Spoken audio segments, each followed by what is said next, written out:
কোরআনের পক্ষে না, রাজনীতি না। কোরআনের কথা বললে আবার রাজনীতি কিসের? কোন রাজনীতি নাই। হুজুর এখন মন খুলে কান খুলে কোরআনের কথা সব জায়গায় বলবে। আমাদের দায়িত্ব পড়াশোনা করেছি, কোরআনের তাফসীর পড়েছি, তাফসীর বুঝেছি। যদি কোরআনের জন্য জীবন দিতে হয় আবার 100 বার জীবন দেব।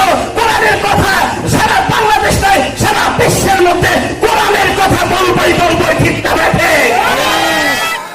কষ্ট নিয়ে কথা বলি।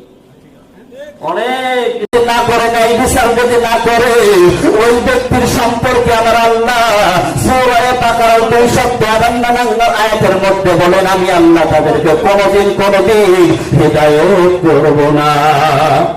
তাহলে ন্যায় বিচার কোথায়? আইলে কত মানুষের চোখের পানি ঝরিয়েছে। এই যে তাফসীরুল কোরআন মাহফিল আগে অনুমতি নিতে হয়েছে, ঠিক না? বাধা দিয়েছে।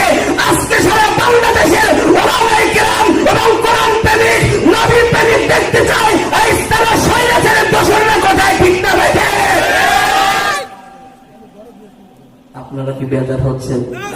আছে বিচার আছে। কত মানুষ বিচার দিয়েছে আল্লাহকে।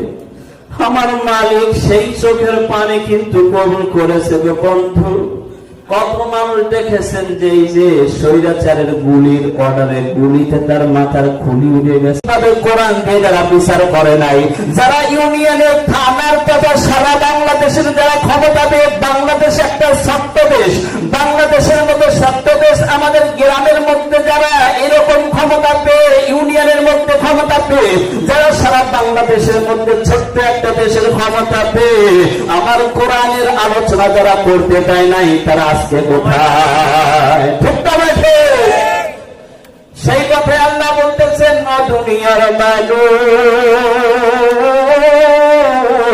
যুগে যুগে যারা যত স্বৈরাচার ছিল, এই স্বৈরাচারদেরকে আমি আল্লাহ কিন্তু ধরি না ধরলে কিন্তু ছাড়ি না। যখন যেটাকে ধরেছি, একটাকে এইরকম নির্দরিয়ের মধ্যে সুবায়া ডুবায়া মেরেছি, আর একটাকে আমি আল্লাহ ন্যাংরা মশা দিয়ে সাইজ করেছি।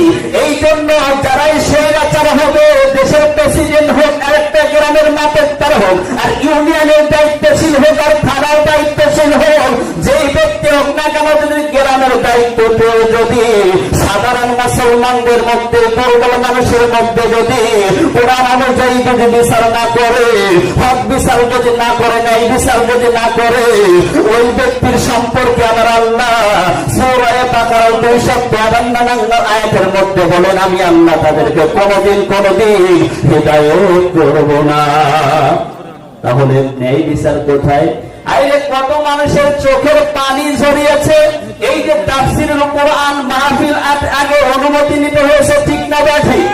আইলে আগে গ্রামের মধ্যে প্রার্থী নেতাকে বলা হইতো যে মাহফিল করবে, একটা ছোট্ট মাহফিল করতে গেলেও, বাড়ির মাহফিল করতে গেলেও প্রার্থী নেতাকে ধরে থানায় যেতে হতো, এমপির সই লাগতো, ঠিক না? বেঠি?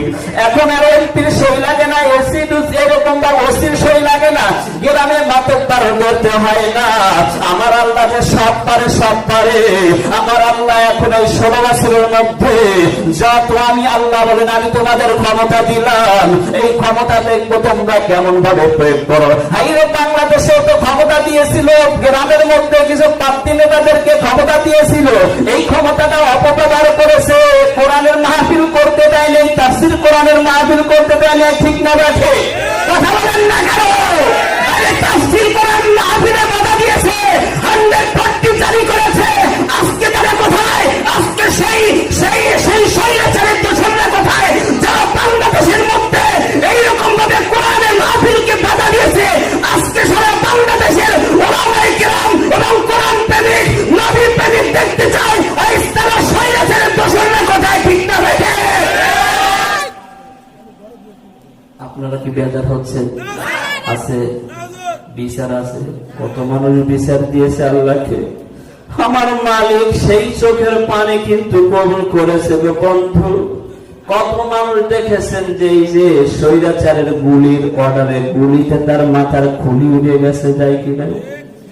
এবং এমন ভাবে গুলি করেছে দেখে মনে হয়েছে এটা বাংলাদেশের মানুষ নয়, এটা মনে হয় সিরিয়ার অবস্থা।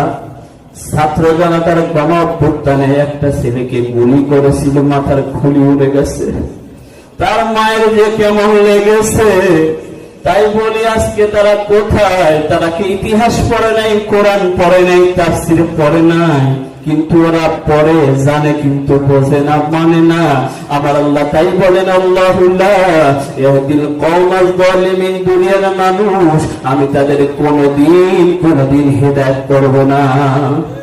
আচ্ছা বলেন তো দেখি, এই যে ইতিপূর্বে 16 বছরের মধ্যে তাফসীর কোরআন মাহফিলে সরাসরি স্টেজে যে বাধা হয়েছে, এখন কি বছরে দেখেছেন? তারা জানে যে এখন বাধা দিলে তাদের কি থাকবে না, তাদের হাত ঠিক থাকবে না, শরীর ঠিক থাকবে না, কারণ বাংলাদেশের মানুষ হলো কোরআন প্রেমিক। আগে কথা বলতে পারে নাই, কিন্তু এখন কোরআনকে, কোরআনের পক্ষে কথা বলবে, এর জন্য কাউকে ডরাবে না, ঠিক না ঠিক? এবং তো বিচার কিন্তু করতে হবে কোরআন দিয়ে, ঠিক না বা ঠিক? কোরআন দিয়ে যারা বিচার করবে, আমার আল্লাহ এই বিচারকদেরকে কাল কিয়ামতের ময়দানে 7 শ্রেণীর মানুষ আরশের ছায়ার তলে স্থান পাবে, তার মধ্যে যারা ন্যায় বিচার করবে, ঠিক না বা ঠিক? বিচারপতি তোমার কাছে বিচার না পেলে কোথায় বিচার পাইবে বলো? কার কাছে গেলে, কার কাছে? নারায়ে তাকবীর। হযরত মাওলানা আবু বকর সিদ্দিকী হলালি সাহেবের আগমন, শুভেচ্ছা ও স্বাগতম। আপনারা খুশি? খুশি না বেজার?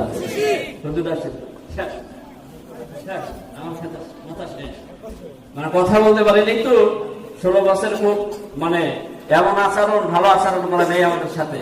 কোরআনের পক্ষে না, রাজনীতি না, কোরআনের কথা বললে রাজনীতি কিসের? কোন রাজনীতি নেই। হুজুর এখন মন খুলে, প্রাণ খুলে কোরআনের কথা সব জায়গায় বলবে। আমাদের দায়িত্ব আলোচনা করেছি।